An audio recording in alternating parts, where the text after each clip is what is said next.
Magandang araw po mga kapuntos, at sa araw na ito po meron po akong tampok na video para sa inyo at sana ay magustuhan ninyo.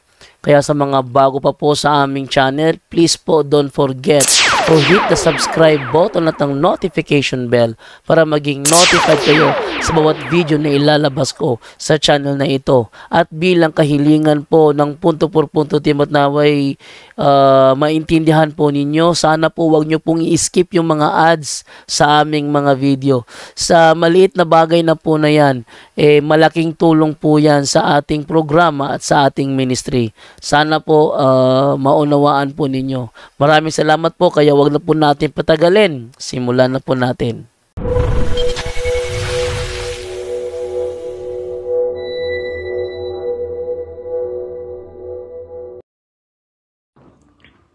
Hello mga kapatid, magandang araw po at ngayon ay Wednesday at kumusta po kayo?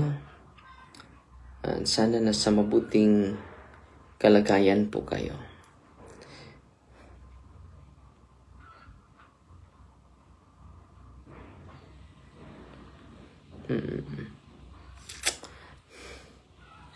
So, greetings muna tayo. Ang isi-share ko sa inyo ngayon, itong highlight sa quick live lang po tayo, no? Itong highlight sa homily ni Papa Francisco.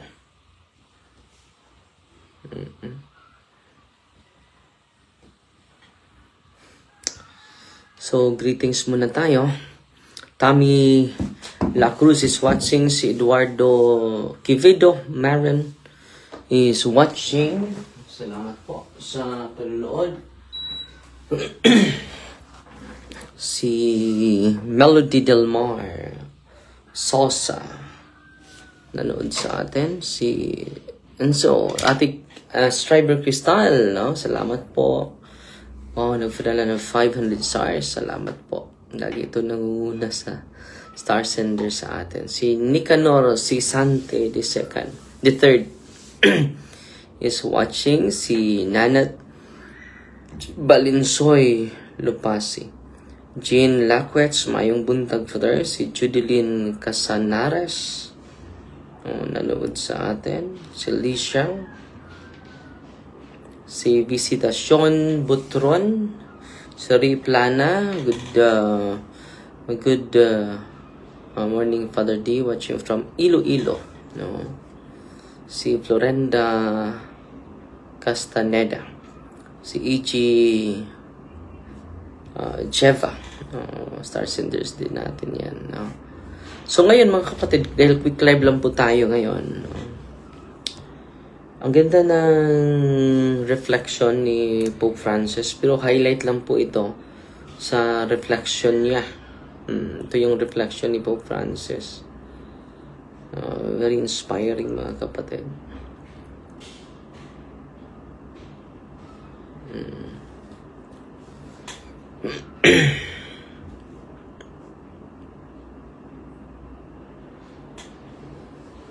So, ito lang highlight sa homily ni Pope Francis ang isi-share ko sa inyo. Sabi niya mga kapatid, ina-highlight niya yung term fulfillment. Anong kahulugan ng fulfillment? Sabi niya, the Lord begins saying what fulfillment is not. So, yung sabi niya, do not commit adultery. But this is not enough. If one then lives a love tainted by duplicity and falsehood, and po, adultery na po yan. Do not bear false witness. But it is not enough to take solemn oath if one then acts with hypocrisy. This is not the fulfillment. Fulfillment is pagsunod talaga natin. Yan po yung fulfillment. Do not kill. But for the Lord, this is not enough. If brothers and sisters are then hurt by words, kung lagi tayong nagpapasakita ng mga salita, we kill each other. No? So, hindi lang yung physical na patayan, pati na yung verbal na hidwaan, mga kapatid. Sabi niya dito, we are limited to an exterior, detached religiosity. Exterior lang yung pagsunod natin sa batas. Anong gusto ng Panginoon? Servants of God the Master. Servants of God the Master rather than children of God the Father. Jesus wants this. Not to have an idea of serving a God who is Master, but a Father. And this is why it is necessary to go beyond the letter. No, true love is never up to a certain point and is never satisfied. Love always goes beyond. It cannot do otherwise. The Lord showed us by giving His life on the cross and forgiving His murderers. And He entrusted to us the commandment most dear to us. So ito mga kapatid, we follow the law because we are not the servant of God the Master, but we are the children of God the Father. So, ang ganda, no? Ito yung highlight niya. So, yung pagsunod natin sa tsaka utusan, because we are not servants of God the Master. But, bakit tayo sumunod sa kanyang kautusan? Because we are children of God the Father. Ang ganda, no? Ang ganda. No? So, quick live lang po yun, ha? At pasalamat tayo sa mga nanood sa atin. Si Dai Chris Salutes. At pasalamat din tayo sa star senders natin ngayon. Nanguna si Striver Crystal, 500 stars. Si Masi Barboza, 50 stars. Si Sol Martin. God bless. Thanks, Father. 100 stars. So, salamat po. At si Romel, may board exam pala ngayon, no? So, isasali ko po kayo sa Rosario ko. Si Romel Delun Centales. Good morning, Father. I-pray po sila yung mga nag-take ng board exam. Si Crystal May Ku. I hope makapasar sila. Doon sila sa Goliath Medical School sa Banilad, Cebu. Yes, kapatid, isasali natin sa dasal natin ngayon at sa misa.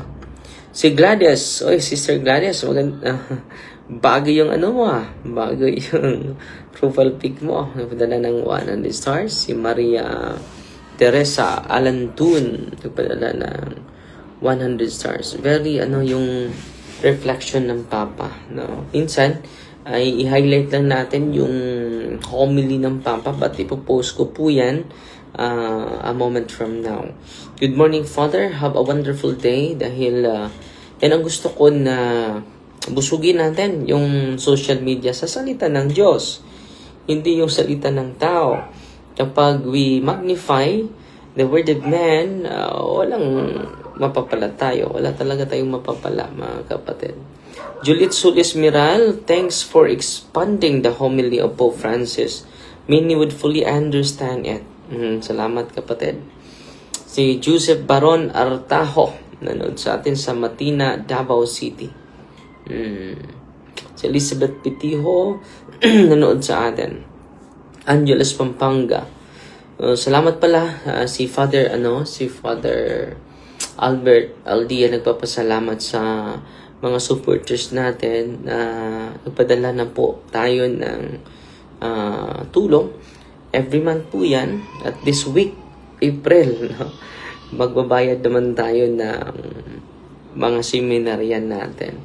Asking for prayers for my brother who is terminally ill. Thanks, Father Darwin. So, sana nakatanggap na siya ng Sacrament Truth, Magon. Para yan po ang pinaka-importante, kapatid. So, quick live lang po ito. Pasensya na po kayo, ha. Si Gladys, nag-additional na 50 stars. Salamat po. Si Fritz. Dame Mild Salt, no? paring pira-pira po. So, yung mga natanggap natin mga kapatid, tinutulong po natin sa sa more than 17 seminarians at more than 60 students sa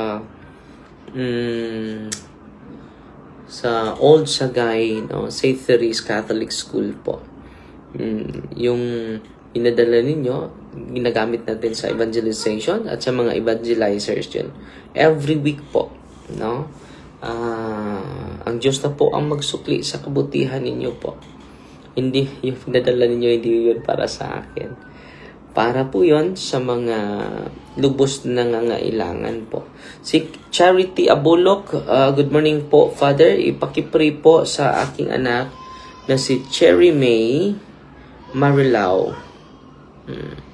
At mga kaklase niyo po kasi naposes po sila last Friday. Thanks po. Ipadala niyo sa exorcist, ha? Salamat din tayo,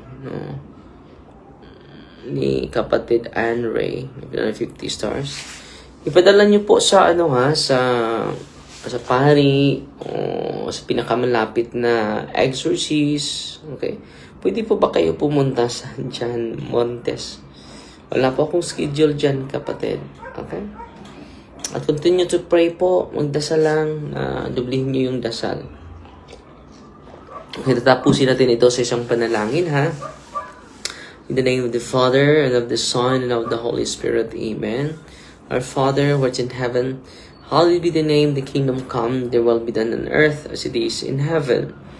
Give us this day daily bread, and forgive us our trespasses, as we forgive those who trespass against us.